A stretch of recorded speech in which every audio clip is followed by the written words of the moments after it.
കേരളത്തിലേക്കുള്ള യാത്രക്കിടെ കാണാതായ മലയാളി സൈനികൻ വിഷ്ണുവിനെ ബംഗളൂരുവിൽ കണ്ടെത്തി നാട്ടിലെത്തിച്ചു. വിഷ്ണുവിനെ എലത്തൂർ പോലീസ് സ്റ്റേഷനിൽ ഹാജരാക്കി. സാമ്പത്തിക ബുദ്ധിമുട്ട് കാരണമാണ് മാറി നിന്നതെന്ന് വിഷ്ണു പറഞ്ഞു.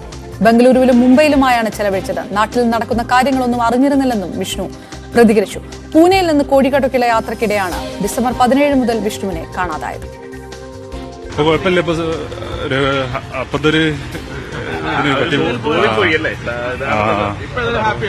ഹാപ്പിയാണ് ഞാൻ, കാരണം സാറന്മാരും ഒരുപാട് പേര് ബുദ്ധിമുട്ടി, അതിലൊരു വിഷമമുണ്ട്. നല്ല രാത്രി സംസാരിച്ചിട്ടുണ്ട് സാറന്മാരെ കണ്ടതിന്. അപ്പോ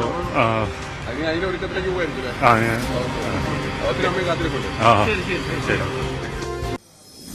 മകനെ കണ്ടെത്തിയതിൽ സന്തോഷമുണ്ടെന്നും ഫോൺ സ്വിച്ച് ഓഫ് ആയതാണ് ആശങ്ക കൂട്ടിയതെന്നും വിഷ്ണുവിന്റെ അച്ഛൻ സുരേഷ് പ്രതികരിച്ചു.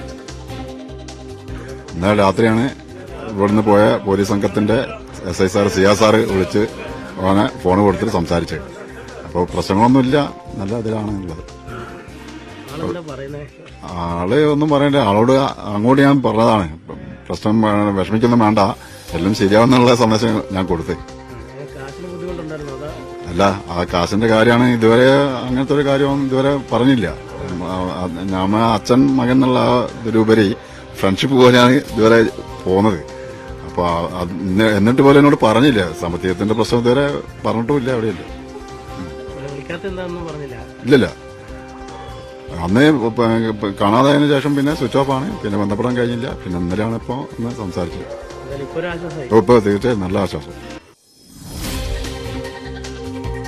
ിലാണ് വിഷ്ണുവിനെ കണ്ടെത്തിയതെന്ന് എലത്തൂർ പോലീസ്. 2 സംസ്ഥാനങ്ങളിലായി 3 അംഗ സംഘം തെരച്ചിൽ നടത്തി. വിഷ്ണു ഇലക്ട്രോണിക് ഉപകരണങ്ങൾ ഉപയോഗിക്കാതിരുന്നത് പ്രതിസന്ധിയായെന്നും ATM-ൽ നിന്ന് പണം പിൻവലിച്ചതാണ് നിർണായകമായതെന്നും അന്വേഷണ ഉദ്യോഗസ്ഥർ പറഞ്ഞു. 17-ാം തീയതി പൂനെയിൽ വെച്ച് മിസ്സായിട്ടുള്ള നമ്മുടെ സോൾജർ കൂടായിട്ടുള്ള വിഷ്ണു എന്നയാളെ ഇന്നലെ വൈകുന്നേരത്തോടു കൂടി ബാംഗ്ലൂർ വെച്ച് നമ്മുടെ അന്വേഷണ സംഘം SI മുഹമ്മദ് സിയാദ്, അതുൽ, വൈശാഖ് എന്നിവരുടെ നേതൃത്വത്തിൽ ബാംഗ്ലൂരിൽ വെച്ച് ഇന്നലെ കണ്ടെത്തിയിട്ടുള്ളതാണ്. അദ്ദേഹത്തെ നമ്മൾ ഇന്നിവിടെ ബഹുമാനപ്പെട്ട കൊയിലാണ്ടി മജിസ്ട്രേറ്റ് കോടതി മുമ്പാകെ ഹാജരാക്കും. അദ്ദേഹത്തിന് കൂടുതലായിട്ട് എന്തെങ്കിലും സംസാരിക്കാനുണ്ടെങ്കിൽ അവിടെ അദ്ദേഹം സംസാരിക്കുമെന്നാണ് അറിഞ്ഞിട്ടുള്ളത്. കൂടാതെ ഇയാളെ കണ്ടെത്തുന്നതിന് നമ്മൾ ആദ്യമായിട്ട് രൂപീകരിച്ച ഈ സംഘത്തിൽ സൈബർ എക്സ്പേർട്ട് മുതൽ പലരും ഉണ്ടായിരുന്നുവെങ്കിലും നമ്മൾ ഏറ്റവും കൂടുതലായി അദ്ദേഹത്തെ കണ്ടെത്തുന്നതിൽ ഉണ്ടായ ബുദ്ധിമുട്ട് എന്ന് പറയുന്നത് അദ്ദേഹം ഒരു ഇലക്ട്രോണിക് ഉപകരണങ്ങളും ഉപയോഗിച്ചിരുന്നില്ല എന്നതാണ്. വിവരങ്ങളുമായി MS അനീഷ് കുമാർ ചേരുന്നു. അനീഷ്, വളരെ പെട്ടെന്നാണ് അന്വേഷണ സംഘത്തിന് വിഷ്ണുവിനെ കണ്ടെത്തിക്കാനായത്. നേരത്തെ ഈ ഫോൺ സ്വിച്ച് ഓഫ് ആയിരുന്നിട്ട് പോലും ATM-ൽ നിന്ന് പണം പിൻവലിച്ചു, അതുമാത്രം മുന്നിൽ വെച്ചുകൊണ്ട് അന്വേഷണം നടത്തുകയായിരുന്നു. എത്രത്തോളം ശുഷ്കാന്തിയോടുകൂടി, എത്രത്തോളം ദ്രുതഗതിയിലാണ് അന്വേഷണം പൂർത്തിയാക്കാൻ കഴിഞ്ഞത്? വിഷ്ണുവിനെ കോടതിയിൽ ഹാജരാക്കി കുടുംബത്തോടൊപ്പം വിട്ടോ?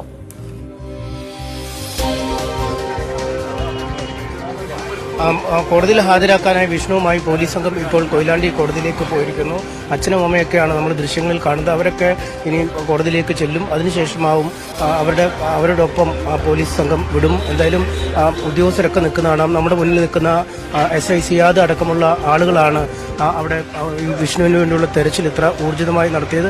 ഏതാണ്ട് 10 ദിവസം കൃത്യമായി തന്നെ അവർ 2 സംസ്ഥാനങ്ങൾ, അതായത് മഹാരാഷ്ട്ര, ബംഗളൂരു, കർണാടക എന്നിവിടങ്ങളിലായി 2 സംസ്ഥാനങ്ങളിലായി 10 ദിവസം തെരച്ചിൽ നടത്തി. 11ാമത്തെ ദിവസമാണ് വിഷ്ണുവിനെ കണ്ടെത്തുന്നത്. നേരത്തെ ഉദ്യോഗസ്ഥൻ പറഞ്ഞതുകൊണ്ട് തന്നെ ഇലക്ട്രോണിക് ഉപകരണങ്ങളൊന്നും ഉപയോഗിക്കാത്തതിനാൽ എവിടെയാണ് എന്ന് കണ്ടെത്താൻ യാതൊരു വിധത്തിലുമുള്ള മാർഗങ്ങൾ മുന്നിലുണ്ടായിരുന്നില്ല. ആദ്യ 2 ദിവസം മുംബൈയിലാണ് വിഷ്ണു താമസിച്ചത്. അവിടെ ഉണ്ട് എന്ന് അവർക്ക് മനസ്സിലാവുകയും ഛത്രപതി ശിവജി ടെർമിനൽ അടക്കം വലിയ റെയിൽവേ സ്റ്റേഷനാണ്. അവിടുത്തെ നൂറുകണക്കിന് CCTV-കൾ ആ ഭാഗത്തും പരിസര പ്രദേശങ്ങളിലുമുണ്ട്. അവിടെ പരിശോധന നടത്തി. ഏതാണ്ട് 1 ലക്ഷത്തിലധികം ആളുകളൊക്കെ ദിനംപ്രതി, അതിനേക്കാൾ കൂടുതൽ ആളുകൾ വന്നിറങ്ങുന്ന സ്ഥലമാണ്. അവിടെ നിന്നും കൃത്യമായി തെരച്ചിൽ നടത്തുകയും വിഷ്ണുവിനെ ഈ CST റെയിൽവേ സ്റ്റേഷനിലെ ഒരു CCTV-യിൽ ഇവർ കണ്ടെത്തുകയും ചെയ്യുന്നു. പിന്നീട് ഉദ്യാൻ എക്സ്പ്രസ് എന്ന ട്രെയിനിൽ കയറി മൈസൂരിലേക്ക് പോകുന്നതായി മനസ്സിലാവുന്നു. ആ റെയിൽവേ സ്റ്റേഷൻ ചാർട്ടുകൾ പരിശോധിച്ച് അങ്ങനെ ഒരു യാത്രക്കാരൻ ആ ട്രെയിനിൽ ഉണ്ടെന്ന് ഉറപ്പുവരുത്തുന്നു. ഇതിനുശേഷം മൈസൂർ എത്തിയെങ്കിലും മൈസൂർ ഒരു ദിവസം തെരച്ചിൽ നടത്തിയപ്പോൾ കണ്ടെത്താൻ കഴിയുന്നില്ല. അവിടെ നിന്നും പിന്നീട് ബംഗളൂരുവിലേക്ക് പോയിട്ടുണ്ടാവാം എന്നൊരു കണക്കൂട്ടിലേക്ക് കണക്കൂട്ടിൽ എത്തുന്നു. എന്നാൽ ബംഗളൂരുവിൽ എത്തിയ ശേഷവും യാതൊരു തരത്തിലുമുള്ള ട്രേസുകൾ ലഭിക്കാത്ത ഒരു സാഹചര്യം, കാരണം ഇലക്ട്രോണിക് മാധ്യമങ്ങളൊന്നും ഉപയോഗിക്കാത്ത സാഹചര്യം. പക്ഷേ 31-ന് ഈ മിലിറ്ററിയിൽ ശമ്പളം ലഭിക്കുന്ന ദിവസമാണ്. ഒരുപക്ഷെ അന്ന് ആ ശമ്പളം അക്കൗണ്ടിലേക്ക് കയറിക്കഴിഞ്ഞാൽ അത് പിൻവലിക്കാനുള്ള സാധ്യതകൾ നേരത്തെ തന്നെ അന്വേഷണ സംഘം കണ്ടെത്തിയിരുന്നു. അതനുസരിച്ച് ഈ സൈബർ വിദഗ്ധരുമായി ആശയവിനിമയം നടത്തി ഈ അക്കൗണ്ട് പിന്തുടർന്നുള്ള ഒരു അന്വേഷണം നടത്തുകയും അക്കൗണ്ടിൽ നിന്ന് കൃത്യം 31-ന് തന്നെ പണം പിൻവലിച്ചിട്ടുണ്ടോ എന്ന് കണ്ടെത്തുകയുമായിരുന്നു. ആ പിൻവലിച്ച ATM നിൽക്കുന്ന സ്ഥലം ബംഗളൂരു റെയിൽവേ സ്റ്റേഷന് സമീപത്തുള്ള ഒരു സ്ഥലമാണ്. പക്ഷേ അവിടെ എത്തിയപ്പോഴേക്കും അവർ റെയിൽവേ സ്റ്റേഷനടുത്തുള്ള ലോഡ്ജുകളിൽ ഏതാണ്ട് 300-ലധികം ലോഡ്ജുകൾ നിലനിൽക്കുന്ന ഒരു സ്ഥലമാണ്. അവിടെ ആ ലോഡ്ജുകളിൽ പരിശോധന നടത്തി. പക്ഷേ ആ ഒരു ലോഡ്ജിൽ നിന്നും ചെക്കൗട്ട് ചെയ്ത് പോയി എന്ന് കണ്ടെത്താൻ കഴിഞ്ഞു. പിന്നീട് എങ്ങോട്ട് പോയി എന്നതിനെക്കുറിച്ച് യാതൊരു ചിന്തയും ഉണ്ടായില്ല. അതിനുശേഷം ഒരു ഡോർമെട്രിയിൽ തങ്ങിയെന്ന വിവരം ലഭിച്ചു. അവിടെ എത്തിയെങ്കിലും അവിടെ നിന്നും പുറപ്പെട്ട് കഴിഞ്ഞിരുന്നു എന്ന വിവരമാണ് ലഭിച്ചത്. പിന്നീട് ജനത്തിരക്കേറിയ ഒരു തെരുവിൽ വലിയ ജനക്കൂട്ടത്തിനിടയിൽ നിന്നാണ് പോലീസുകാർ വളരെ വിദഗ്ധമായി തന്നെ വിഷ്ണുവിനെ കണ്ടെത്താൻ കഴിഞ്ഞത്. എന്തായാലും നാട്ടിൽ നടന്ന കോലാഹലങ്ങളൊന്നും താൻ അറിഞ്ഞിരുന്നില്ല എന്നാണ് വിഷ്ണു ഇപ്പോൾ പോലീസിന് മൊഴി നൽകിയിരിക്കുന്നത്. സാമ്പത്തികമായി ഏറെ ബുദ്ധിമുട്ടുണ്ടായിരുന്നു. വിവാഹം അടുത്ത ഇടെ നടക്കാനിരിക്കുകയാണ്. നേരത്തെ വീട് പണിത വകയിലൊക്കെ കുറച്ച് കടമുണ്ട്. അതിനുശേഷം ഇപ്പോൾ വീട് പണി നടന്നുകൊണ്ടിരിക്കുന്ന ഒരു സാഹചര്യം. അതുകൊണ്ട് പണം തരപ്പെടുത്താതെ നാട്ടിലേക്ക് എങ്ങനെ എത്തും എന്നൊരു ആശയക്കുഴപ്പം, അവനൊരു ആശങ്ക ഉണ്ടായി. അതുകൊണ്ടാണ് നാട്ടിലേക്ക് വരാതെ അവിടേക്ക് പോയത്.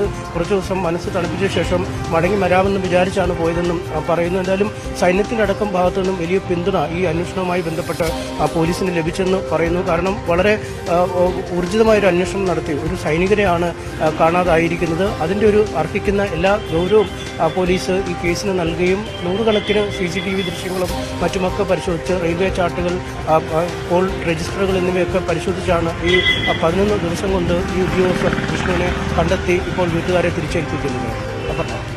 MS അനീഷ് കുമാറാണ് എന്തായാലും വിഷ്ണുവിനെ നാട്ടിലെത്തിച്ചിരിക്കുന്നു. അല്പസമയത്തിനകം കോടതിയിൽ ഹാജരാക്കി കുടുംബത്തോടൊപ്പം വിടും.